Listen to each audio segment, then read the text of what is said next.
ഇന്ന് വളരെ സിമ്പിളായിട്ടുള്ള ഒരു വാഴയ്ക്ക മെഴുക്കുവരട്ടി അല്ലെങ്കിൽ വാഴയ്ക്ക ഉപ്പേരി കാണാം. അധികം ചേരുവകളുടെ ആവശ്യമില്ല, പെട്ടെന്ന് ചെയ്തെടുക്കുകയും ചെയ്യാം. ഞാനിവിടെ ഇതേ വലുപ്പത്തിൽ 3 വാഴയ്ക്കയാണ് എടുത്തിരിക്കുന്നത്. ഇത് ചെറിയ ചെറിയ കഷ്ണങ്ങളായിട്ട് മുറിച്ച് വെള്ളത്തിലിട്ട് വെച്ചിരിക്കുകയാണ്. ഇനി ഒരു പാൻ വെച്ചിട്ട് അതിലേക്ക് 1 ടേബിൾ സ്പൂൺ വെളിച്ചെണ്ണ ഒഴിച്ച് കൊടുക്കുക. 1 ടീസ്പൂൺ കടുകിടുക. ഒരു ചെറിയ സവാള പൊടിയായി മുറിച്ചതിട്ട് കൊടുക്കുക. 3-4 വറമുളക്, കുറച്ച് കറിവേപ്പിലയും കൂടെ ഇട്ടിട്ട് നന്നായിട്ടൊന്ന് വഴറ്റിയെടുക്കുക. ഇനി ഇതിലേക്ക് 1/2 ടീസ്പൂൺ മഞ്ഞൾപ്പൊടി, 1 ടീസ്പൂൺ മുളക് പൊടി, നിങ്ങളുടെ എരിവിന് ആവശ്യമായത് ഇട്ട് കൊടുക്കുക.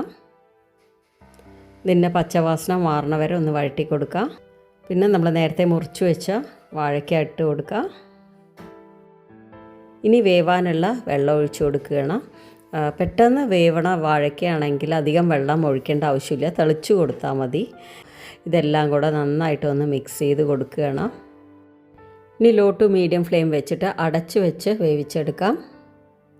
ഇടയ്ക്ക് ഇതുപോലെ ഒന്ന് തുറന്നു കൊടുത്ത് ഒന്ന് ഇളക്കി കൊടുക്കണം. ഇനി ആവശ്യത്തിനുള്ള ഉപ്പ് ഇട്ട് കൊടുക്കാം. നന്നായി വെന്തതിന് ശേഷം മാത്രമേ ഞാൻ ഉപ്പ് ഇടുള്ളൂ കേട്ടോ വാഴയ്ക്കയിൽ. ഇനി ഇത് നന്നായിട്ട് മൊരിഞ്ഞ് വരണം. അപ്പോൾ ഇതാ നല്ല മൊരിഞ്ഞ സൂപ്പർ ടേസ്റ്റി ആയിട്ടുള്ള വാഴയ്ക്ക മെഴുക്കുവരട്ടി റെഡി ആയിട്ടുണ്ട്. എല്ലാവരും ഇതുപോലെ ഒന്ന് ട്രൈ ചെയ്ത് നോക്കൂ കേട്ടോ.